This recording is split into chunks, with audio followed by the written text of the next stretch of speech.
The Ukrainian-Russian war began to intensify very shortly before the date of February the 24th. The clashes on the front line shifted from the Donbas region to one of the most strategic centers of the Crimea Peninsula. As we have repeatedly stated, Crimea is the key to this war, and Ukrainians desperately need this key to open the door to victory. On the other hand, the whole world thinks that the war between Ukraine and Russia started in February 2022, but the war started in 2014 when Russia unjustly annexed Crimea. When the autumn offensive, the Ukrainian army began and gained the upper hand against the Russian army. In all fronts, its ultimate goal was, in line with this goal, Ukrainians now want to take back Crimea at all costs, and we have been following the developments in this regard closely. In recent months, there has been a lot of activity on the peninsula this week. The Ukrainians launched a series of attacks on Crimea. The peninsula was repeatedly attacked by Ukrainian forces. In just 1 week, the armed forces of Ukraine carried out a series of attacks on Russian targets at the largest thermal power plant in Crimea. Ukrainian troops attacked the Baklava thermal power plant, the largest thermal power plant on the territory of the Crimean Peninsula. An unmanned aerial vehicle filled with explosives was used for the attack after the Russian air defense systems were disabled. The UAV target of the Ukrainian army hit the target. According to the latest shared data, the attack was carried out at night and a Ukrainian kamikaze UAV directly hit the target on the subject. Vedopol, Governor Mulra, says that in the early morning today, a drone attack took place in the Balaklava TPP region. The status of the damage has not been determined at this time. After these statements, the Storm Shadow tactical cruise missiles, which were transferred to the Ukrainian army, began to occupy the agenda. As the attacks of Ukrainians on the peninsula increased, the chances of launching another attack with these missiles increased considerably. The main reason for the increase in the possibilities was that the Storm Shadow tactical cruise missiles were capable of targeting the Crimea tactical cruise missiles. Storm Shadow, a GM-84 Harpoon and GLSDB ammunition transferred to Ukraine, can carry out tactical strikes on the territory of Crimea.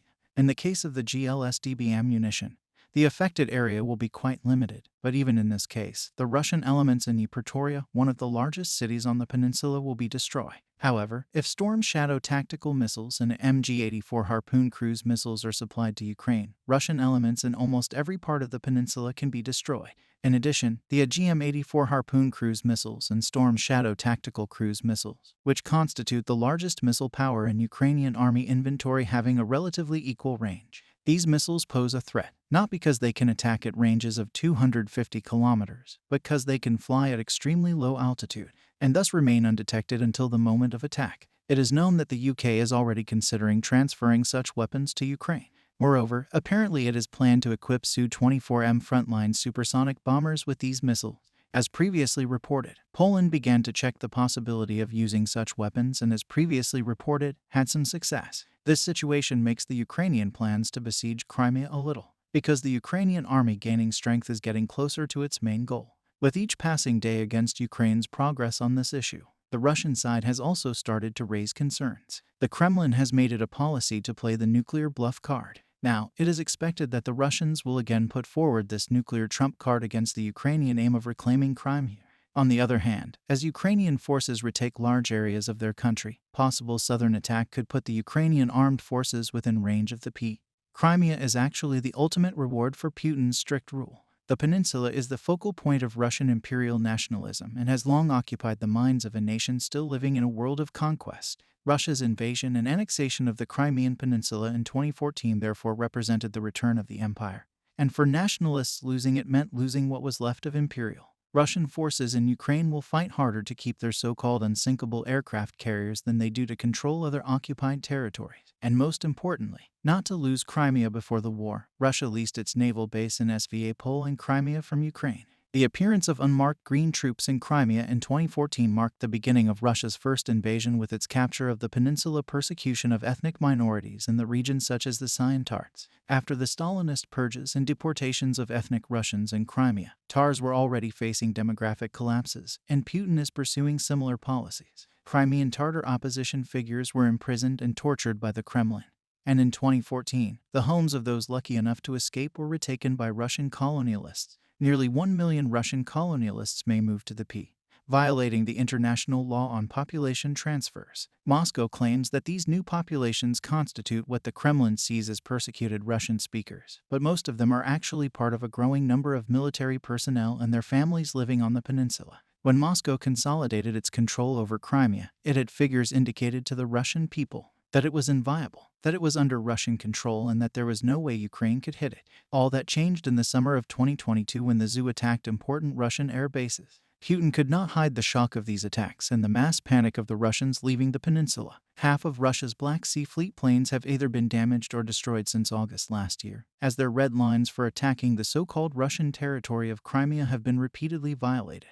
Currently, 18 Russian Navy members are known to be unusable. Kiev also delivered a major strategic and morale hit by striking the illegally constructed KSH bridge, considered a symbol of Russia's return to the region. Ukraine damaged the bridge, which is not expected to be fully operational until late 2023, disabling an important supply line for Russian forces garrisoned in Crimea. After this success of Ukraine, the US, which doubted that Ukraine could take Crimea back in the past weeks, today stated that Kiev may have the capacity to take the peninsula. Washington is warm to the idea of helping Ukraine in this effort. Now that NATO members plan to supply Ukraine with modern weapons such as tanks and jets, the Ukrainian armed forces can use combined arms operations in the remainder of the occupied territory, and attacked by the Ukrainian armed forces on Melitopol, or put much of Crimea within range of the HIMARS and other long-range rocket systems that both the UK and the US have confirmed they will send later in the year. Liberating Melitopol would also challenge the Kremlin's invasion plans, as it would divide Russian forces from the south and east, forcing Putin to either retain water as forces control in the Donbas region or prioritize protecting Crimea. If Kiev can successfully recover the territory in Syria, they can use the shortening of their operational area to their advantage. A smaller area of operation means a greater concentration of Russian forces, allowing for more successful offensives in the Crimea, as seen in the concentration of the Russian garrison during the Ukrainian army's offensive in Kang. On the other hand, since the attacks in Crimea, Russia's valuable Black Sea Fleet has made fewer trips to Ukraine's coastline. This indicates that the attacks have strained the Russian fleet and are unlikely to provide air support to Russian forces in the south, especially after the loss of large numbers of fixed-wing aircraft in the Crimea. Kiev's strategy so far in this war includes attrition, operations on supply lines, fuel and ammo depots, and commander control. A southern offensive that could put the Ukrainian armed forces within range of the Crimea would enable more of these operations on the peninsula. Pressure on the Crimea could put the garrison Russian forces in a dangerous position. They may try to face the peninsula without adequate resupply and being bombarded almost daily, or they may retreat of their own accord. As a result, the war in Ukraine began with occupation and annexation of Crimea and will have to end with the liberation of the P. Moscow uses the unsinkable aircraft carrier as the main preparation point for its operations against Kiev, so the country will never be safe until the Russian forces are expelled from the Crimean Peninsula. Other news: the Ukrainian-Russian war has severely affected the critical region in Eastern Europe, socioeconomically, militarily, and politically. The Russians' plans for Donbas and Crimea, and the Ukrainians' efforts to regain their freedom, increased the tension considerably before the anniversary of the war, especially at the beginning of this week.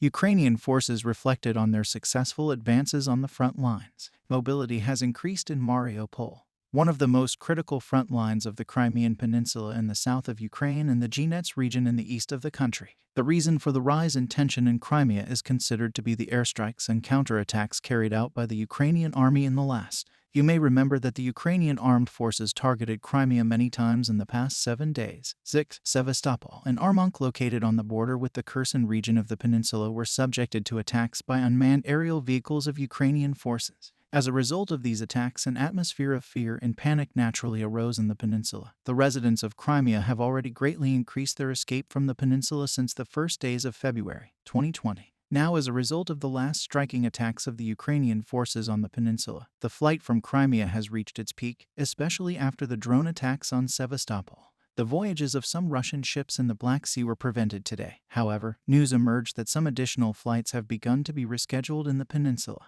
The resumption of mass escapes by the residents of the peninsula with some additional expeditions that started today has seriously stirred up the atmosphere in crime. The families and relatives of the Russian forces on the peninsula had been making preparations to flee from the Crimea for a long time. The residents of this peninsula, who were preparing to flee by selling their immovable and real estate, started to fill the piers in Crimea once again. The fact that all the ships docked at the pier were packed and the voyages were carried out at intervals last week was some of the clearest evidence that revealed the true face of the war on the peninsula. On the other hand, the Russian authorities on the peninsula began to hide the heavy losses of the war and to spread rhetoric that Crimea was protected against attacks in order to calm this panic atmosphere in Crimea and prevent the escape of the peninsula. Yes, the Russians had deployed most of their air defense systems in the southern regions of Ukraine to the Crimea. But despite all these security measures, the Ukrainian forces could repeatedly target the peninsula with unmanned aerial vehicles. And even the purpose of some of the Ukrainian airstrikes on the peninsula was only to learn the location of the Russian air defense systems. For this reason, even though the Russians tried to move their air defense systems to Crimea intensively, this situation did not matter much, as the Ukrainian forces knew the locations of the most strategic defense systems in Crimea, thanks to the UAV attacks they carried out. For this reason, the inhabitants of Crimea are doing their best to escape from the peninsula, especially before the anniversary of the war on February 24th. As a result, it's estimated that approximately 350,000 people fled from the Crimean Peninsula, which has a population of 2.5 million. These include mostly Russians, but other ethnic populations are thought to have fled as well. While this figure is increasing day by day, the proxy Russian administration cannot do anything to stop the escape from the peninsula because the inhabitants of the peninsula receive serious socioeconomic injuries due to this. The high prices of even the most basic needs in Crimea make it very difficult to make a living there. On the other hand, the most fundamental factor in the peak of the escapees from Crimea is the lack of life safety of the people living in the region. Attacked by Ukrainian forces are usually aimed at Russian military resources on the peninsula. However, the lives of civilians on the peninsula are also in danger as a result of the Russians' response to these attacks or attempts to shoot down Ukrainian UA. That's why nobody wants to stay in Crimea. Of course, there is a small part of the peninsula that wants the Russians to continue the war. However, the main purpose of this war and pro-Russian support groups is considered to be the Russian administration's attempt to impose its aggressive war policy. This war strategy of the Russian administration, which does not care much about the record losses, has not changed since the first days of. It is not surprising that the Russians, who lost about 180,000 soldiers in the war, put their citizens living in Crimea at risk. The Crimean Peninsula is not the only place where the severe effects of the Ukrainian war have been experienced. Due to the effects of the war, the city of Mariupol has started to become very active these days. Just like the Crimea, if you remember, it was reported that the Russian positions in the village of Olska and a school were hit recently. These attacks carried out by the Ukrainian forces in Mariupol greatly affected other settlements as well as Ska. As the Russians took action to carry out retaliatory attacks and take precautions against these attacks, the tensions in the city suddenly rose again. As reported, the Russian invaders strengthened the checkpoints at the entrances to Mariupol with sniper groups. In addition, many reinforcements of Russian infantry groups carried out serious attacks in the city. As a result, Russian aggression caused one of the greatest humanitarian disasters in Mariupol. As a result of the bombardment of the Russian forces, the city is now almost 90% destroyed. It was reported that more than half of Mariupol, which has a population of 450,000 people, left the city. Nearly 250,000 residents left the city on ships from the ports of Mariupol, never to return. The clashes in the city, which was almost destroyed as a result of these escapes, began to calm down to a large extent. On the other hand, similar activities took place in the Zyria region. This, with the explosions that took place in Bisk, which was temporarily seized, the region was reactivated.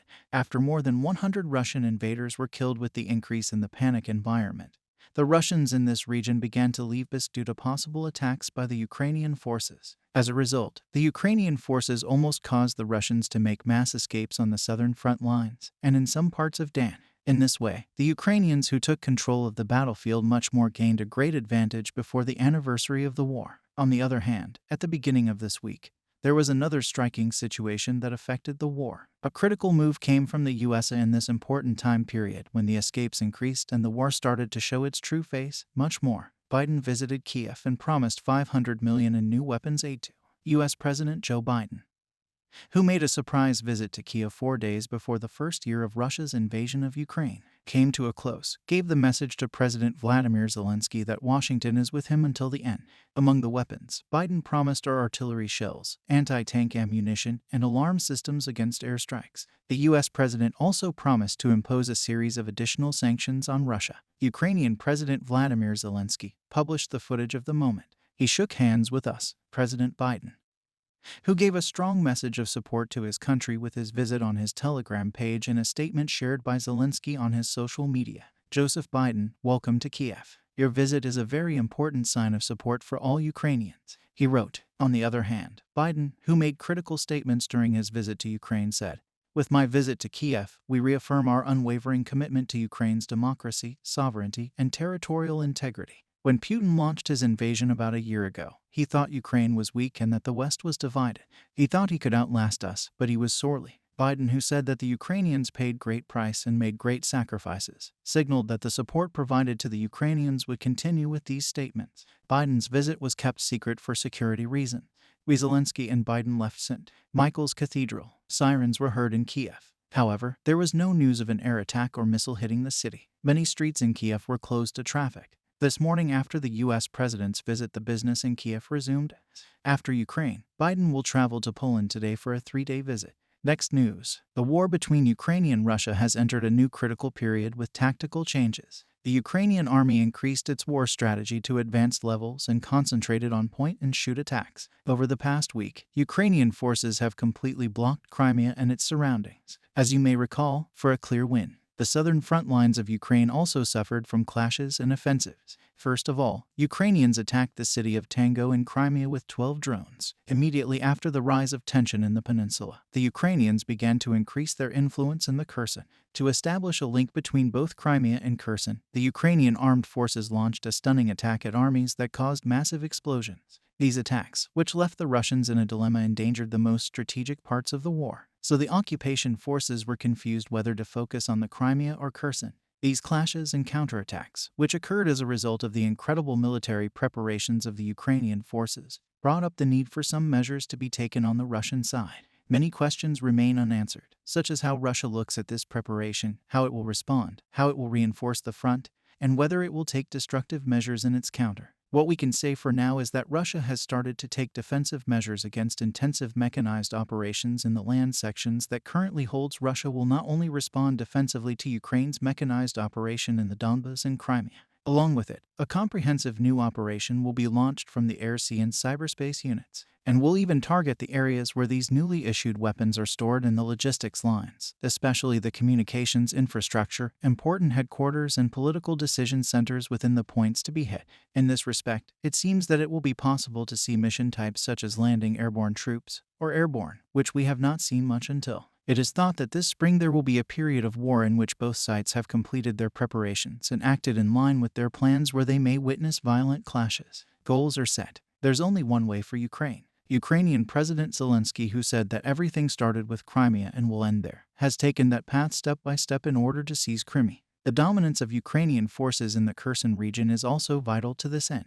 The Ukrainians want to control the ports, bridges, and strategic centers in Kherson. Last day, a critical attack took place in one of the most important transit areas in Kherson. Explosions occurred again near the Anton Oskar Bridge, which was previously destroyed as a result of heavy attacks by Ukrainian HIMARS. Although at the moment it is impossible to cross the bridge to the left bank of the Nero, it was learned that there were violent explosions in the bridge area. The exact number of explosions was not specified, but their results were visible from a great distance. It is not possible to determine exactly whether the impact fell on the bridge itself or on the left bank, but the impact can be clearly seen in the photo. It is currently unknown what exactly was targeted and with what weapons the attack was carried out, but given the data from open sources, we had not witnessed any explosions in the Antonovsky Bridge area for a long time. So as you can see, this region has become active again. While details about the attack are slowly starting to emerge, there is currently no official statement about the explosions in the Antonovsky Bridge area. As Ukraine's victories on the battlefield continue, eyes are turned to Crimea here again. As the war continues and Ukrainian troops gain more and more victories on the battle, their objectives become clearer. Crimea is Ukraine and its armed forces will take it back. Ukraine's Deputy Defense Minister, Valdymyr Vylo, said in a statement that Ukrainian forces could return to Crimea in the spring and the entire war with Russia will be over within this year. He also noted that the recapture of Crimea was a matter of time, adding that an event such as the sudden collapse of the Putin regime, an unforeseen event known as the Black Swan in Russia, could. When we look at the current phase of the war, we see that Ukraine's superiority is fed by Western weapons, which do not have an unlimited supply. But the real question here is whether Zelensky will continue to lose and potentially lose tens of thousands, perhaps hundreds of thousands more in a futile effort to take Crimea, which he probably would never have done. It seems that the decisive region for this war is Crimea. The Ukrainian government knows that Russia cannot be content with keeping control of Crimea. The next few months will witness Ukraine set the conditions for the eventual liberation of the peninsula. The struggle to retake Crimea is likely to be extremely fierce in a war that has already resulted in huge losses for both sides.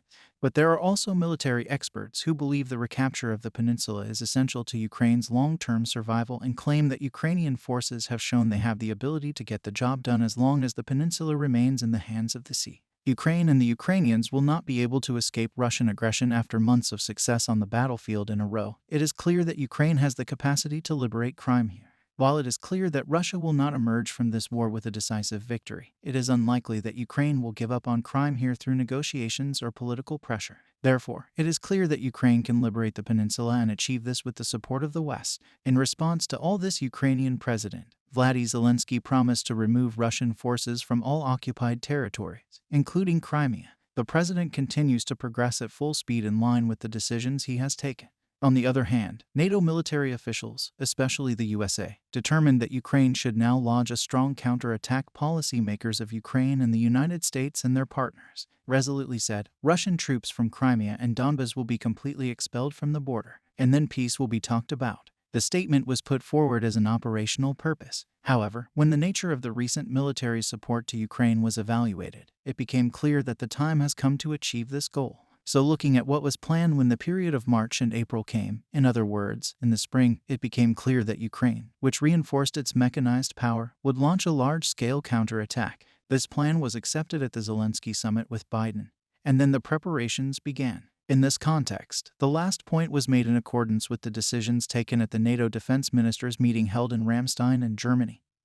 And European countries, especially the USA, England, and Germany, decided to give a total of approximately 170 to 190 modern tanks to the Ukrainian army. The goal here is to create a total of 6 battalions, with training and logistics, combat support, full command control, and approximately 30 main battle tanks each in a very general way. This means that he's establishing a new offensive force for Ukraine at a core level created with Western support. In the spring, Ukraine will launch a counterattack with full support from NATO and other Western Ukrainian allies. In fact, a dynamic battle that will develop in a way that shows the tactical targets and directions on the field will be in favor of Ukraine, and Russia needs to decide, well, what kind of measures to take these days. On the other hand, the Russians' job will become much more difficult as the increased motivation of the Ukrainian troops and then successful defensive maneuvers require further steps. But one of the most important factors in this critical period is to reach the spring with the least mistakes, because even the slightest mistake to be made at the moment can have an irreversible. From this point of view, it would be appropriate for the Ukrainians to make moves that overwhelm the Russians much more. Attacks on critical strategic centers are important in this regard. Next, intel. The prominence of tactical weapons and drones has completely changed the scale of the war between Ukraine and Russia. In particular, the efforts of the Ukrainian armed forces on airstrikes have recently mobilized the southern front lines. This mobilization virtually blocked the Crimean Peninsula, one of the most strategic centers of the war, in order to end the war and regain their freedom. The Ukrainians carried out dozens of airstrikes on the peninsula in the last week. In these attacks, which targeted the Russian air bases in Crimea, the inadequacy of the air defense systems of the Russian army.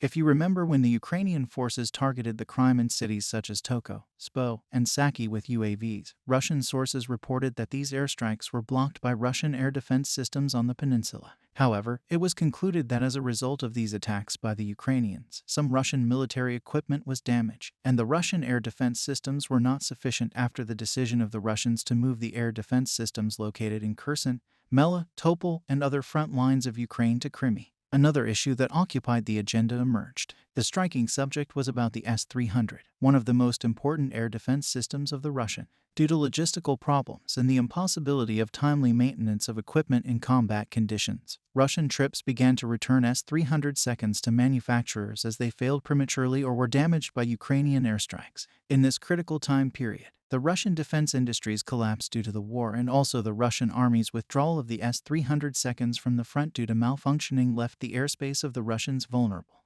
especially nowadays when Ukraine is blockading Crimea. The fact that many S-300 seconds are out of combat may cause much more air attacks on the peninsula because Ukrainians are aware of this. In addition, since Soviet-era jet-powered unmanned aerial vehicles in the inventory of the Ukrainian army can easily target Russian resources in and around the Crimea, it is an expected result that the Ukrainians will be much more dominant in the airspaces on the southern front lines. In fact, these drones can reach not only near the southern regions of Ukraine and the Crimea, but also important military resources on the Russian That's being the case, the Russians need a much more effective solution. Rather than the S-300 to protect military resources on the southern front lines and air bases in Crimea.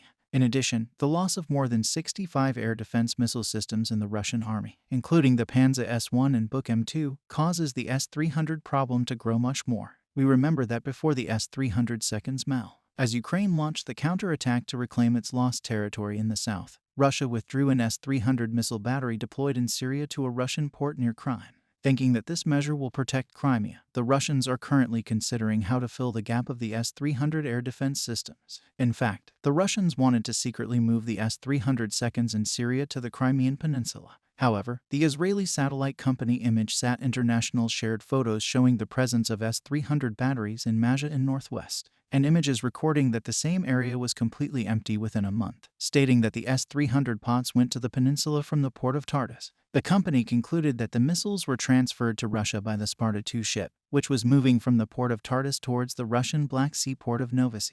At that time, the Russians did not have any problems with the S-300, but in the autumn of 2022, when the Ukrainian forces launched drone attacks on the Russian Black Sea Fleet in the problems of air defense systems came to the fore as one of the main shortcomings at that critical time. Some Russian sources stated that S-300 air defense systems could no longer protect Crimea. Already, the Ukrainians have made this clear because the flagship Makarov, the most important ship of the Russian army, was damaged in these UAV attacks. As we have stated, since this state air struck in and around Crimea began to. It was thought that one of the main reasons why the Russians lost Kherson from their hand was the inadequacies in air defense. Before losing Kherson, the Russians had decided to move the air defense systems in this region to the Crimean Peninsula. For this reason, the way was open for the Ukrainian forces to reach Kherson and to expel the Russians. From there, the Russians had actually lost Kherson while trying to protect the Crimea. In line with this information, it was started to talk about the loss of Crimea by the Russian, whose S-300 seconds malfunction on the other hand, before the end of 2022. The news that the S-300 seconds on the Russian borders were also blown up by the Russian soldiers as a result of misuse began to spread. This news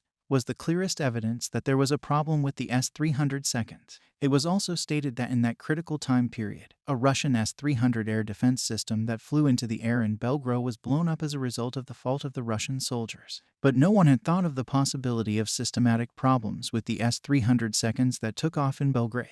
In such a situation, the Russian administration would have wanted to hide this deficiency no matter what. The reason for this is that the Russian army had not suffered serious military losses due to the Ukrainian war until Russian leader of Vladimir Putin generally preferred to carry out his war strategy by hiding heavy losses. But at the moment, the situation has become so critical for the Russians that no matter how intense the efforts of the Russian leader, facts are no longer hidden. On the other hand, when we look at the general situation that has emerged almost a year later, Russia is on the verge of a shameful and deeply self-destructive. In fact, the Russians went to war with a much smaller and weaker country, and they already lost because they could not win, who called themselves a great power. The first consequence of the war is that Russia is no longer qualified as a great power. The Russians still have a seat on the United Nations Security Council and still have thousands of nuclear warhead by Josh's armed forces turned out to be third-rate, and its economy was damaged beyond.